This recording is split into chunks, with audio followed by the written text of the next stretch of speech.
नमस्कार. नमस्कार. तुमचं स्वागत आहे आयकॉन स्टील प्रस्तुत बिल्ड आयकॉन या उपक्रमामध्ये. आज आम्ही आहोत वाशिममध्ये आणि आमच्या सोबत आहेत गौरव घुगरे सर. मागच्या 5-6 वर्षापासून त्यांनी या क्षेत्रात कामाला सुरुवात केलेली आहे. मला सांगायला आनंद या गोष्टीचा होतो, की बऱ्याचदा आपण असं होतं, की थोडं शिक्षण घेतल्यानंतर आपल्याला असं वाटायला लागतं, की आपल्याला त्यातलं यायला लागलंय. ओके. पण गौरव घुगरे सरांनी असं केलं, की फक्त त्या इंजिनिअरिंग या बेसिक डिग्रीवर थांबले नाहीत. त्यानंतर स्ट्रक्चर मध्ये त्यांनी नंतर मास्टर्स सुद्धा केलं आणि त्यानंतर त्यांनी कामाला सुरुवात केली. त्याच्यामध्ये बेसिकली सिटीच्या डेव्हलपमेंट मधल्या काही प्रोजेक्ट्समध्ये त्यांनी काम केलेले, त्याचबरोबर अनेक रेसिडेन्शियल प्रोजेक्ट्सवर पण ते काम करतात. या सगळ्या संदर्भात आम्ही तुमच्याशी आज गप्पा मारणार. बिल्ड आयकॉन हा उपक्रमच आहे, की ज्याच्यामध्ये आम्ही आपल्यासारख्या इंजिनियर्सशी बोलतोय, की ज्यामध्ये येणाऱ्या भविष्याबद्दल बोलतोय, तुमच्या आजवरच्या कारकिर्दीबद्दल बोलतोय. अशा सगळ्या आम्हाला मन मोकळा तुमच्याशी गप्पा मारायच्या. तर पहिल्यांदा मला सुरुवात करायची आहे, तुमचं शालेय शिक्षण, तुमचं कॉलेज जीवन आणि तुम्ही या क्षेत्रात कसं काय आला? ओके. माझं शालेय शिक्षण तसं रिसोर्ट मधून झालेलं आहे. बरं. माझा जन्म हा वाशिम जिल्ह्यातील रिसोर्ट मधला. बरोबर. त्याच्यानंतर शालेय प्राथमिक शिक्षण हे 7वी पर्यंत भारत माध्यमिक शाळेमध्ये झालं. समोरचं जे शिक्षण आहे हो. ते वाशिम येथील बाकलीवाल विद्यालयामध्ये झालं. बरोबर. त्यानंतर 11-12 साठी जेव्हा आपल्या वाशिम जिल्हा थोडा मागा म्हणजे थोडं शिक्षणाच्या बाबतीत थोडा बरोबर. अजून तेवढं डेव्हलपमेंट नव्हतं. शाळा कॉलेजेस चांगले नव्हते. त्या टाइमला 2009-10 ची गोष्ट असेल ती बरोबर. कदाचित. तेव्हा आम्ही क्लासेससाठी हे अकोला जॉईन केलं होतं. बरोबर. तर तेव्हा म्हणजे जे आपण एक बॅरेज तोडून बाहेर निघतो, तर तेव्हा तिथे थोडंसं काहीतरी क्लिक झालं, की इथून पुढे आपल्याला काहीतरी वेगळं करायचं आहे. ओके. तर त्यामुळे नंतर इंजिनिअरिंग फील्डचं काही डोक्यात नव्हतं, म्हणून मी जनरल सायन्स वगैरे चॉईस केलं होतं. ओके. आपल्याला मेडिकल फील्ड जायचंय की कन्फर्म नव्हतं. दोन्हीकडे पण पाय ठेवून दोन्हीकडे पाय चाललं. ठेवून कदाचित नशिबाने असं झालं, की माझी त्या टाइमला फर्स्ट टाइमला जेई आमच्या वेळेस नवीन आलं होतं. हो, जेई नवीन आलं होतं किंवा त्याच्या पहिले सुरुवातीला आपलं MSCET म्हणून राहायचं. हो, हो, बस तेवढ्यावरच म्हणजे कॉम्प्युटरचा बेसिक वाला कोर्स तो. नाही, इंजिनिअरिंगला ऍडमिशन साठी तुम्हाला सीईटी कंपल्सरी. अच्छा, तीच वाली सीईटी. बरोबर. त्याच्यानंतर IIT वगैरे साठी तुमचं जेई वगैरे देणं कंपल्सरी. बरोबर. आम्ही जेई पर्यंत मर्यादित होतो. जेई ऍडव्हान्स हा कॉन्सेप्टच माहित नव्हता. बरोबर. म्हणजे काही दिवसानंतर काय झालं, अभ्यास कंटिन्यू चालत गेला. बरोबर. आणि जेई क्रॅक झाली माझ्याकडनं. क्या बात आहे. मग जेई ऍडव्हान्सचा विषय आम्हाला माहित नव्हता एवढा. हो. तर तिथे पण पॉइंट म्हटल्यापेक्षा 4 मार्क ते 5 मार्कांनी आम्ही IIT मधनं म्हणजे नंबर लागण्यासाठी मी थोडंफार मागे राहिलो. बरोबर. तिथेच न आता इथलं अमरावती मधील कोठे कॉलेजमध्ये माझी ऍडमिशन झाली. अच्छा. सिव्हिलला ऍडमिशन. खरं तर असा विषय होता की करायचं तर सिव्हिलच करायचं, नाहीतर दुसरा ब्रांचला आपलं म्हणजे ऍडमिशन घ्यायची नाही. सेकंडरी ऑप्शन हा आपण मेकॅनिकलला दिला होता. पण मेकॅनिकलचा विषय माझ्या मनातच नव्हता. वडील पहिल्यापासून सिव्हिल मध्ये काम करायला वडील पण या क्षेत्रात नगर परिषदला बाबाची सुरुवात झाली. Very good. त्याच्यानंतर बाबा सध्या आता एक्झिक्युटिव्ह इंजिनियर म्हणून, सिटी इंजिनियर म्हणून नगर परिषदला कार्यरत आहेत. त्यांचा जो एक आतापर्यंतचा प्रवास बघितला होता, जेणेकरून सिव्हिल मध्ये राहून कसं आपण जनरल लोकांशी, सामाजिक विषयांवर आपला म्हणजे एक समाजामध्ये एक वेगळा इम्पॅक्ट करू शकतो. एक्झॅक्टली. आपण आपल्या जवळच्या लोकांमध्ये कोणी ना कोणत्या माध्यमातून त्यांच्याशी संवाद साधू शकतो. बरोबर. त्यांच्याशी म्हणजे कनेक्टिव्हिटी राहू शकतो. कुठल्या प्रकारच्या हेल्प आपण त्यांना करू शकतो. बरोबर. ह्या अशा काही गोष्टी मला अशा वडिलांकडून बघायला मिळाल्या, कारण की ते फॅमिलीत असल्यामुळेच. बरोबर. इथून प्रेरित होऊन वडिलांचं तर म्हणणं होतं तेव्हा, तू बिलकुल या फील्डला क्षेत्रात येऊ नको. अरे बापरे. बरं. तुला जर का मार्क मिळाले, तू तुझ्या म्हणजे मी कुठेही तुझं डोनेशन वगैरे भरणार नाही. अच्छा. जे मेरिटवर जाशील. वडिलांची पुरेपूर इच्छा होती की तू ऍडव्होकेटला म्हणजे ऍडव्होकेटसाठी प्रयत्न करावे किंवा इतर कोणत्या याच्यासाठी प्रयत्न करावे. बरोबर. तर तेव्हा मग मी म्हटलं नाही, मला करायची तर सिव्हिल इंजिनिअरिंग करायची असं वाटत होतं, डोक्यात होतं. त्या अनुषंगाने समोर चालून आपण त्यांच्याशी म्हणजे मेरिट मध्ये लकीली माझा नंबरही लागला. कुठलंही डोनेशन द्यायचं काम नाही पडलं. Very good. PR फोटे सारख्या एकदम चांगल्या कॉलेजमध्ये रेप्युटेड कॉलेजमध्ये माझं ऍडमिशन झालं. Very good. स्टाफ वगैरे, नंतर जे बाकीचं इंजिनिअरिंग आजपर्यंत आपण बघितलं की कॉलेज म्हणजे एक कॉलेज होतं, पण आमचं कॉलेज नव्हतं, ती एक शाळा होती. पण ती शाळेचे गुण आम्हाला नंतर कामी पडले. म्हणजे 11 ते 5 कंटिन्यू लेक्चर करावाच लागायचे. Attendance compulsory. पण ते अटेंडन्स कंपल्सरी करण्याच्या नादात आम्हाला केव्हा ते कॉलेजची सवय लागून गेली ते कळलंच नाही. कॉलेजला नाही गेलं तर आम्हाला करमायचं नाही. बरोबर. तर तसं होत पुढे माझं बीई कम्प्लीट झालं. बीई कम्प्लीट करताना माझा 1 इयरचा ड्रॉपही केला. कारण की M1 M2 हा जो सब्जेक्ट होता तो मला खूप म्हणजे अवघड तर नाही म्हणता येणार, पण एक सुरुवातीला कॅज्युअली घेतला गेला. म्हणजे माणूस कधी काही गोष्टी अंडर एस्टिमेट करते लाईफमध्ये. तर प्रत्येक गोष्टीवर लक्ष ठेवून माणसाने समोर प्रयत्न करायला पाहिजे. कुठेही असं तेव्हापासून एक गोष्ट मिळाली किंवा प्रत्येक गोष्टीला एकदम असं कॅज्युअली घ्यायला होत नाही. कारण की लाईफचं 1 वर्ष जाणं म्हणजे ज्याला नंतर त्या गोष्टीचं महत्व कळते जेव्हा की तुम्ही ऑन फील्डला यायचं. ऑन फील्डला आल्याच्या नंतर मला त्या गोष्टीचं महत्व कळल्यानंतर तुम्ही कुठेही कोणत्याही छोट्या छोट्या गोष्टीवर विचार करायला लागतो. आणि हीच आजच्या म्हणजे पिढीतील जे मुलं आहेत त्यांच्यामध्ये ही थोडीफार एक गोष्ट कमी भासत आहे की ते छोट्या गोष्टीवर विचार करत नाहीत. विचार म्हणजे छोट्या गोष्टी म्हणजे ज्या गोष्टीला प्रायोरिटी आहे त्या गोष्टीवर त्यांनी विचार करायला पाहिजे. पण जोपर्यंत म्हणते ना माणूस अनुभव येत नाही तोपर्यंत शिकत नाही, ही गोष्ट बरोबर आहे त्यातल्या. क्या बात आहे. म्हणजे पुस्तकातनं तर तुम्ही एक शिकत होता, तुम्हाला आलेल्या अनुभवातनं तुम्ही एक शिकत होता, वडिलांनी एक वारसा दिला होता जेव्हा की सांगितलेलं तू सिव्हिलमध्ये जाऊ नको, तरी सुद्धा तुम्ही सिव्हिलमध्ये आला. आणि वडिलांची एक विशेषता अशी होती की पहिले ठोकर खा नंतर शिक, मी तुला सांगणार नाही. त्याच्यामुळे मी जे काही आज समोर जात आहे किंवा प्रगतीवर आहे तर हे वडिलांच्या तेवढ्या गोष्टीमुळे. जर का बॅकअप आहे आणि त्या बॅकअपचा सपोर्ट मला देत राहिले असते तर एक अद्दर असं पकडल्यासारखं झालं असतं. त्याच्यामुळे ती गोष्ट माझ्याशी म्हणजे त्या गोष्टीमुळे मी आज खूप समोर आहे. आणि एक सवय पडून गेली की विदाऊट बॅकअप आपल्या याच्यावर काय करू शकतो, याच्यात आपण अजून काय चांगलं करू शकतो. जिथे अडलं तिथे विचारायला काही प्रॉब्लेम नाही. बरोबर. तिथेच मार्गदर्शक आहे, सपोर्टिव्ह आहे. तर काही गोष्टी मार्केटमध्ये असलो काही कमी जास्त वाटल्या मला, असे व्यापारी आमच्या राठीभयासारखे असतात, त्यांचे मार्गदर्शन असतात. किंवा बाकीचे काही जे रिलेटेड असतात अदर इंजिनियर्स असो किंवा एक काही सामाजिक लोक असो, त्यांच्याकडून भरपूर काही डेली मार्केटमध्ये शिकायला मिळते. Very good. पण हा सगळा प्रवास तुम्ही सांगितला जाता म्हणजे मला तर असं वाटलं की कदाचित तुमचं बोट कुणी धरलं नाही म्हणून तुम्ही अजून जास्त वेगाने धावताय. कारण असं होतं की बोट कुणीतरी धरलं तर त्याच्या वेगाने चालावं लागतं, पण असं आहे की आपलं जर बोट कुणी धरलं नाही तर आपल्याला वेग ठरवतो. हे सगळं छान चालू होतं. पण मग मास्टर्स करावं असं कधी वाटलं? मी सुरुवातीला जेव्हा बीई कम्प्लीट झालं तर JK कंपनी होती आपली अमरावतीला, रोडचे त्यांचे कॉन्ट्रॅक्ट चालू होते. त्यांचा रेडीमिक्स प्लांट होता. तर माझी जिथे रूम राहायची, रूमवर बाजूला ते इंजिनियर्स वगैरे राहायचे, तर मला एक क्युरियोसिटी तयार झाली होती किंवा मी फर्स्ट टाइम पेवर मशीन पाहिली होती. रोडची जी डेव्हलपमेंट चालते ती मशीननी पूर्ण कॉन्क्रिटिंग चालू होतं. तर मी अनायसे मशीनचं वर्किंग कसं होते ते बघायसाठी अख्खा पूर्ण 1 दिवस त्या मशीनवर घालवला होता, इव्हनली ड्रायव्हर सोबत. काय बोलता? मग तिथून ती क्युरियोसिटी झाली तयार. विदाऊट म्हणजे माझा बीई कम्प्लीट व्हायचं बाकी होतं. बीई कम्प्लीट व्हायचं म्हणजे शेवटचा टाइम होता, म्हणजे 8वं सेमिस्टर चालू होतं माझं. त्या टाइम मध्ये जेव्हा रोडची कामं चालू व्हायचे आणि अमरावती सध्या डेव्हलपिंग मध्ये चालू होती फास्ट मध्ये, आणि इव्हनली कॉलेजचाच रोड आमचा चालू होता. तर कॉलेज संपल्याच्या नंतर बाहेर आलं ते एक मित्रपरिचय सारखे झाले होते, टेक्निकल टीम वगैरे, त्यांच्यासोबत मी त्या साईटवर जायला लागलो.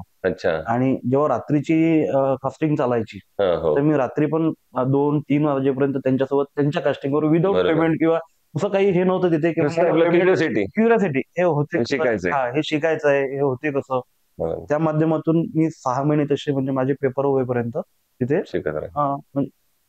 साईड बाय साईड टाइम म्हणून काहीतरी नवीन शिकायला भेटत आहे ते, आणि एक थोडस वेगळं नेटवर्क तयार झालं त्या माध्यमातून. नंतर जसं माझं मुलं आता सुरुवातीला काय झालं होतं की जॉब कुठे बघायचा, इंजिनिअरिंग झालं, सर्वात मोठा हा मुलांसमोर प्रश्न. पण तुम्हाला जर का क्युरियोसिटी असेल तर जॉब निर्माण करायची गरज पडत नाही. आणि अनुभव घेतल्याशिवाय माणसाने कोणतंही स्वतःचं पण काम असलं तर पहिले दुसऱ्याकडे काम करून पाहायला पाहिजे. त्या अनुषंगाने मी असं सुरुवातीला वाटलं की मी काहीतरी वेगळं करायला पाहिजे.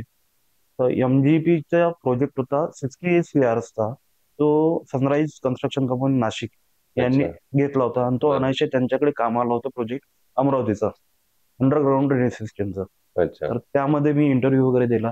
तिथे सिलेक्शन झालं. त्याच्यानंतर त्या माध्यमातून डिपार्टमेंटच्या लोकांशी संबंध यायला लागले. असे तर आतापर्यंत डिपार्टमेंटचे लोक आपण ओळखून होतो, पण तिथून ऍक्च्युअल डिपार्टमेंट काय असते किंवा प्रायव्हेट कंपनी काय असते ते समजत गेलं. आणि सुरुवात मी ज्युनियर इंजिनियर पासून केली होती कंपनी. तेव्हा कंपनीतले जे हे होते ते सिनियर इंजिनियर वगैरे होते, ते नाशिकचे, काही पुण्याचे होते, काही दिल्लीचे होते. पण एक स्टार्टअप म्हणून एक्सकॅव्हेशनच्या कामापासून लेवल काढणे, त्याच्यानंतर प्रत्येक तिथं प्रोजेक्ट असा वास्ट होता तो की आपल्या इथे आता सध्या वाशिममध्ये अंडरग्राऊंड प्रोजेक्ट झालेला आहे, पण आपल्या इथे property chamber man to manhole जोडलेला नाहीये. तो प्रोजेक्ट आता ट्रायल अँड एरर बेसिस म्हणून अमरावती डेव्हलपिंग आहे. त्याच्यासाठी त्यांनी काय केलं की तिथे चालू केलं. जिथे जुन्या वस्ती होत्या त्या जुन्या वस्तीमध्ये प्रत्येक घराच्या सेप्टिक टँकचे, त्याच्यानंतर बाथरूम वेस्टेज पाणी, रेन वॉटरचं पाणी हे ओपन ड्रेन मधून न टाकता ते अंडरग्राऊंड मधून पास करायचं होतं. आणि तिथे एक चांगली स्कीम अशी होती पहिले की प्रत्येक 2 घरं मिळून एक कॉर्नरला प्रॉपर्टी चेंबर तयार झालेले होते. आपल्याला काय पूर्ण स्लोपिंग वगैरे डिस्टन्स म्हणजे स्लोप काढून आणि आतला जो त्याचा म्हणजे घर तर खूप आधी झालेलं राहायचे ना, तर त्याच्यानंतर हे डेव्हलपमेंट झाली. तर ते थोडस म्हणजे आव्हान होतं किंवा प्रत्येक. आणि दुसरी गोष्ट अशी होती की शासनाने प्रत्येक घरावाल्यांना पैसे देऊ केले होते, म्हणजे त्यांचा मोबदला, त्यांचं पूर्ण एक्सकॅव्हेशन घर आतून अक्षरशः फोडत आणायचं काम करायचं. त्यांचं रिडेव्हलपमेंट जी काही असेल ते जे काही कॉस्टिंग असेल ती इस्टिमेट करावं लागेल. त्याच्यानंतर आपल्याला लागणारी त्याच्यानंतर लेबर वर्क हे सर्व झाल्याच्या नंतर कुठेतरी आम्ही सुरुवातीला 3 महिन्यामध्ये 15% प्रोजेक्ट कम्प्लीट केला होता. पण आता शासकीय काम आहेत त्याच्यानंतर चालू राहतात, असा हा कंपनीचा आम्हाला अनुभव राहिला. त्याच्यानंतर पण मग असं मला मध्येच कट करून तुम्हाला विचारायचं, तुम्ही एकीकडे नोकरी करत होता, नंतर तुम्हाला असं कुठल्या पॉइंटला वाटलं की स्वतःच काहीतरी सुरू करावं? मी सांगतो ना. तर मी तुम्हाला जे म्हटलं माझा मगाशी नेटवर्क वाढत गेलो होतो, तर काही प्रॉपरचे मित्र जे बिल्डर होते, तर मित्र एक भाग आम्ही मित्रत्व ठेवलं आणि बाहेर येण्यासाठी काहीतरी वेगळा मलाही मार्ग मिळावा म्हणून त्यांच्या बिल्डिंगवर सुपरविजनची कामं मी पहिले सुरू केली. म्हणजे एक साईडला जॉबही चालू होता, मित्राच्या सुपरविजनही चालू होतं आणि काही प्रोजेक्ट मी स्वतः कन्सल्टंटसाठी पुढला घेतले होते. मग त्याच्यामधून हे स्कोप थोडा निर्माण झाला. जेव्हा आता कोरोनाचा टाइम आला होता 2019 नंतर, तर मी इथे कोरोनाच्या आधी इथे आलो होतो. तर इथे आल्याच्या नंतर काहीतरी आता वेगळं करायला पाहिजे, तर सुरुवात कन्सल्टन्सी तर होतीच आपली, अनुभव होता, तर त्याच्या माध्यमातून काही प्रोजेक्ट चालू केले होते छोटे मोठे इथे, म्हणजे स्टार्टअप तयार झालं होतं. आणि नंतर एक बिल्डरशिप साठी जे बिल्डर होते त्यांच्या माध्यमातून इथलाही सुपरविजनचा प्रोजेक्ट आला होता, तोही कंटिन्यू चालू ठेवला होता आपण. आणि नंतर मग डेव्हलपमेंट अशी होत गेली की मग प्लॉट घेऊन मी स्वतःची डेव्हलपमेंट सध्या 3-4 चालू आहेत आमचे, तशी ती डेव्हलपमेंट. मग आणखीन एक मला असा प्रश्न विचारायचा, तुम्ही आता एवढं मल्टिपल याच्यावर प्रोजेक्टवर काम करत होता, बिल्डिंगकडे काम करताय, स्वतःचा प्रोजेक्ट चालू होते, मित्राच्या याच्यावर पण तुम्ही करत होता, पण या सगळ्यामध्ये रेसिडेन्शियल मध्ये पर्टिक्युलर काम करताना 8 प्रोजेक्ट तुम्ही आतापर्यंत कंप्लीट केलेले आहेत. तर बऱ्याचदा रेसिडेन्शियल मध्ये असं होतं की त्या क्लायंटचं म्हणणं असं असतं कस्टमरचं की माझं बजेट कमी आहे आणि थोडं जरा बजेटमध्ये करून द्या. तर मग मला तुमच्याकडनं असा हवाय प्रश्न उत्तर की कुठल्या गोष्टी आहेत की जिथं तुम्ही बजेट थोडं कट करू शकता आणि कुठल्या गोष्टी आहेत जिथं तुम्ही क्लायंटला सांगता की सर याच्यात बजेट नका कमी करू, या महत्वाच्या गोष्टी आहेत? बरोबर.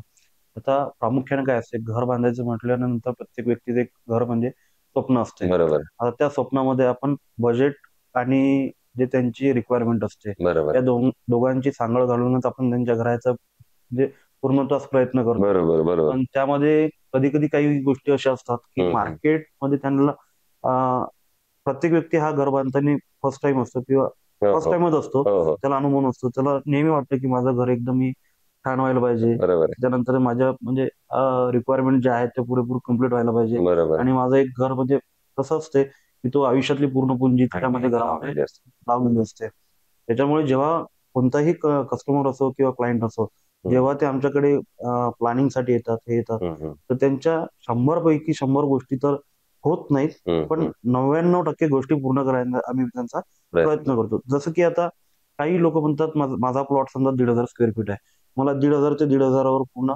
कन्स्ट्रक्शन करायचं.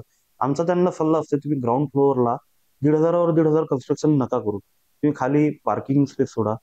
जसं की ऍटमॉस्फिअरच्या माध्यमातून तुम्हाला नॅचरल रिसोर्सेस लाईट वापरायला भेटलं पाहिजे. साईड मार्जिन सोडा, जेणेकरून टाउन प्लॅनिंग आणि जे काही शासकीय नियम आहेत यांचे नियमांचे पालन पण होईल. बरोबर.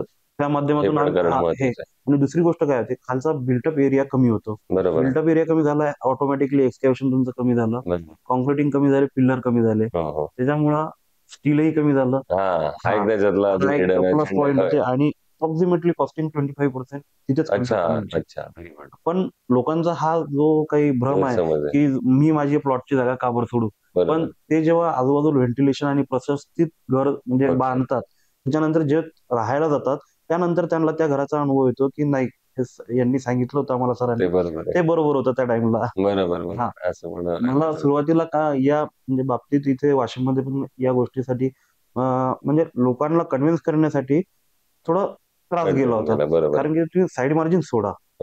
साईड मार्जिनचा म्हणजे एक बेसिक गोष्ट आहे, इथून मला त्यांना कन्व्हे करण्याचा सुरुवात झाली. बरोबर. आता तुम्ही आणखीन एक शब्द वापरला मध्ये, प्लॅनिंग स्टेजला जेव्हा प्रोजेक्ट सुरुवातीला प्लॅन करता, तुम्ही स्वतः मास्टर्स केले स्ट्रक्चर मध्ये, तर प्लॅन हा सगळ्या याचा मेन आहे की जिथून सुरुवात होते. तर प्लॅनिंगचं महत्व किंवा प्लॅनचं ड्रॉइंगचं किती महत्व आहे या सगळ्या कन्स्ट्रक्शन मध्ये, तुम्हाला काय वाटतं? प्लॅनिंग म्हटल्याच्या नंतर कसं असते, पहिले बेसिक पासून चालू होते, रिक्वायरमेंट आपण घेतो. रिक्वायरमेंटच्या नंतर आपण आमचा माइंड सेट असा असतो की पहिले इकॉनॉमिकल करायला पाहिजे. म्हणजे कस्टमरच्या पूर्ण गुणवत्ता म्हणजे जे काही त्यांचे रिक्वायरमेंट आहेत पहिले आपण समजून घेणार. त्याच्यानंतर त्याच्यामध्ये त्यांच्या ज्या रिक्वायरमेंट आहे त्याच्यामध्ये आपल्याकडून काही चेंज करू शकतो. कारण कसं असते की आपल्याला माहिती आहे याच्या रिक्वायरमेंट नुसार एक सेटअप आपल्या माइंडमध्ये एक व्हिज्युअलायझेशन येऊन जाते, यांचा प्लॅन कसा बनणार आहे. तर त्या हिशोबाने आपण त्यांना काय करतो की नाही, तुम्ही याच्या व्यतिरिक्त याच्यावर थोडाफार विचार करून बघा. कारण की प्लॅनिंगवर आम्हाला पूर्ण म्हणजे आपण शेवटी स्वप्न साकार करणारे व्हिज्युअलायझेशन होऊन पूर्ण लक्षात येऊन जातं. त्याच्यामुळे कसं असते की प्लॅन हा बेसिक म्हणजे मूळ आहे तुमचं. प्लॅनवर तुम्ही जेव्हा आपण सुरुवात करसाल, प्लॅनवर सुरुवातीला 1 महिन्याच्या ऐवजी 2 महिने 2 महिने टाइम, त्याच्यामुळे तुम्हाला फरक पडणार करू शकतो.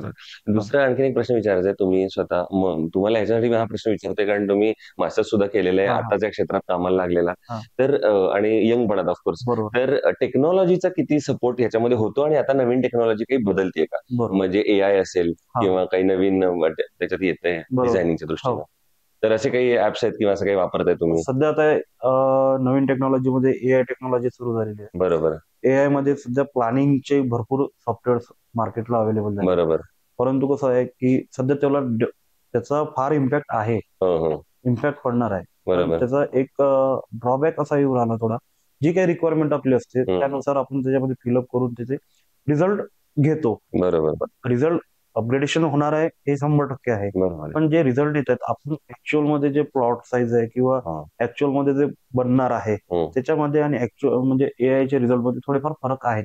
पण मला तरी वाटते की ते नॉमिनल फरक आहे, ते विचारात घेण्यासारखे नाहीये. कारण की AI मुळे पूर्ण तुमचं आम्हाला तर असं वाटतं की सध्या इंजिनियर्स म्हणजे AI तयार होऊन जातील का भविष्यात. AI बाकीचं सगळं करेल, पण जो बेसिक ब्रेन आहे किंवा कन्सल्टंट राहील त्या प्लॅनवर. तुम्ही एक नवीन व्यक्ती काय बघणार, बस हा प्लॅन दिला मला, बरोबर, या प्लॅन नुसार हे माझं घर, पण त्याचे डायमेन्शन कुठे आणणार. बरोबर. त्याच्यानंतर तुम्ही त्याला इनपुट काहीतरी द्यावे लागतील तर त्याचे गुड थिंग्स काय राहणार, त्याचे बॅड थिंग्स काय राहणार. बरोबर. ते विचारात घेणे अधीन राहणार. आणखीन एक प्रश्न असा आहे की तुम्ही शहराच्या पायाभूत विकासांमध्ये सुद्धा काही प्रोजेक्ट केलेले, जसं अंडरग्राऊंडचा मग तुम्ही उल्लेख केला, ड्रेनेज लाईनचा वगैरे, तर तुम्हाला काय वाटतं एक इंजिनियर म्हणून काय कॉन्ट्रीब्युट आपण करू शकतो त्या गावच्या विकासासाठी, तालुक्याच्या किंवा जिल्ह्याच्या विकासामध्ये एक इंजिनियरची कशी हेल्प होऊ शकते किंवा कशा प्रकारे तुम्ही कॉन्ट्रीब्युट करू शकता? बरोबर आहे. आता जसं की इन्फ्रास्ट्रक्चर डेव्हलपमेंट सध्याच्या कंडिशनला आपल्या पूर्ण भारतामध्ये, महाराष्ट्रामध्ये म्हणजे प्रामुख्याने चालू आहे. बरोबर. जसं की समृद्धी महामार्ग झाल्याच्या नंतर कनेक्टिव्हिटीमुळे, ट्रान्सपोर्टमुळे बराचसा फरक पडला. त्याच्यानंतर माल वाहतुकीत जे मटेरियल वगैरे होतं पासिंग होण्याचं, त्याच्यामुळे बराच फरक पडला. तसंच आपण एक सामान्य लोकांमध्ये राहून जनजागृती करू शकतो, की जी डेव्हलपमेंट आहे त्या डेव्हलपमेंटला तुम्ही समर्थन द्या, बरोबर त्या डेव्हलपमेंटच्या सोबत राहा तुम्ही. बरोबर त्याच्यानंतर काही जे इंजिनियर्स म्हणून जे फॅक्टर्स असतात, जे जेव्हा आपण स्वतः डेव्हलपमेंट करतो त्याचा इकॉनॉमिकली काय फरक होणार आहे, त्याच्यानंतर एन्व्हायरमेंटवर काय फरक होणार आहे, बरोबर हे आपण अचीव किंवा त्याचं थोडीशी काळजी घेऊ शकतो. बरोबर त्याच्यानंतर काही जिथे काही आपल्याला एखाद्या वेळेस स्कोप असला किंवा आपलं कॉन्ट्रीब्युशन करू शकत असणार आपण, तर आपण ते कॉन्ट्रीब्युशन देऊ करू शकतो. शकतो बरोबर करू शकतो. आणखीन एक प्रश्न म्हणजे स्टील हा हा. पूर्ण कन्स्ट्रक्शनचा गाव आहे, जसं म्हणतो बरोबर. शरीराचा आत्मा आहे बरोबर. तसं ते पूर्ण कन्स्ट्रक्शनचा स्टील हा बेसिक. बरोबर. तर स्टील निवडताना काय काळजी घेतली पाहिजे हा. किंवा तुम्ही कस्टमरला काय सांगता कुठल्या प्रकारचं स्टील निवडा? तर स्टील निवडताना नॉमिनल गोष्ट आहे की कस्टमर कधी पण आपल्याला जेव्हा सुरक्षित स्टील कोणतं घेऊ, कोणाकडनं घेऊ, तर आम्ही काय करतो, तुम्हाला म्हणजे तुम्ही कोणाकडनं घेणार आहे, त्याच्यानंतर तुम्ही कोणतं स्टील आवडतंय, म्हणजे किंवा तुम्ही ऐकलंय काय वाटतंय चांगलं. तर त्या कसं असते, तो व्यक्ती जेव्हा घर बांधतो, आजूबाजूला नातेवाईकांनी मित्रांनी घर बांधलेलं असतं, तो त्याच्याशी विचारपूस करतो, प्रत्येकाचे एक अनुभव वेगवेगळे आलेले असतात. तर तेव्हा आम्ही त्यांना सजेस्ट करतो की तुम्ही पहिले स्टीलची डक्टिलिटी पहा, त्याच्यानंतर फ्लेक्झिबिलिटी बघा, त्याच्यानंतर त्याची पर किलोन्यूटन स्ट्रेंथ किती आहे ते चेक करा, मार्केट व्हॅल्यू कोणाची तुम्हाला व्यवस्थित मिळत आहे ते चेक करा. तर त्यानुसार आम्ही स्टील त्यांना सजेस्ट करतो. आता आहे की आयकॉन स्टील हे तुम्ही पूर्वी वापरलं आहे का, आणि वापरलं असेल तर तुम्हाला आयकॉन स्टीलची कुठले फॅक्टर किंवा त्या प्रॉडक्ट बरोबर येणारी सर्व्हिस असेल, त्यांची काय टाइमली डिलिव्हरी असेल, कुठले फॅक्टर वाटतात आयकॉन स्टील मध्ये? राठी सरांची कधी तुमचा संपर्क? आता राठी सर आणि आमचे परिचय म्हणजे जुनेच परिचय. बरोबर. तर तेव्हा जेव्हा मी मार्केटला आलो त्याच्यानंतर वडिलांचे तर परिचय जशी होते, नंतर माझी ओळख झाली चांगली. तर त्यानंतर यांच्याशी बोलताना, राठी सरांशी बोलताना सरांनी नवीन फर्स्ट टाइम वाशिम मध्ये आयकॉन स्टील इंट्रोड्यूस केलं होतं, लॉन्च झालं होतं. त्या टाइमला जेव्हा माझी सेकंड थर्ड साईट चालू होती, त्या साईटवर पूर्णपणे आयकॉन स्टील आपलं युज झालेलं आहे, आणि प्रॉपर टाइम टू टाइम, त्याच्यानंतर ऑन टाइम डिलिव्हरी ही राठी सरांकडे आपल्याला झालेली आहे. बरोबर. त्यामुळे आणि दुसरी गोष्ट, तो जो स्टील आहे त्यामुळे फ्लेक्झिबिलिटी कंटेंट हा व्यवस्थित प्रमाणात आहे. त्याच्यामुळे आम्ही स्ट्रक्चरली डिझाईन करताना आम्हाला तो प्लस पॉईंट होऊन जातो. डिझाईन एक इकॉनॉमिकली करताना आम्हाला थोडीफार मदत होते. बरोबर. तर हे होते इंजिनियर गौरव घुगरे सर, आणि त्यांच्या बोलण्यात दोन महत्वाच्या बाबी जाणवल्या. एक म्हणजे या क्षेत्रात कुणी गॉडफादर नाही, आणि ते नसताना त्यांनी स्वतःचं नाव याच्यात कमवलेलं आहे. आणि दुसरं म्हणजे स्वतःचे फादर अर्थात वडील होते, पण त्यांनी सांगितलं तू स्वतःच्या पायावर उभा राहा, तुझ्या नावानी किंवा तुझ्या कामाने तुझं नाव होईल. या दोन्ही फॅक्टरवर ते आजपर्यंत आलेले आहेत, आणि त्यांचा प्रवास अतिशय सुंदर चालू आहे गेल्या 5-6 वर्षापासून. येणाऱ्या काळात सुद्धा तुमच्याकडून असे चांगले प्रोजेक्ट घडो, याच माझ्याकडून आणि आयकॉन स्टील कडून शुभेच्छा. धन्यवाद.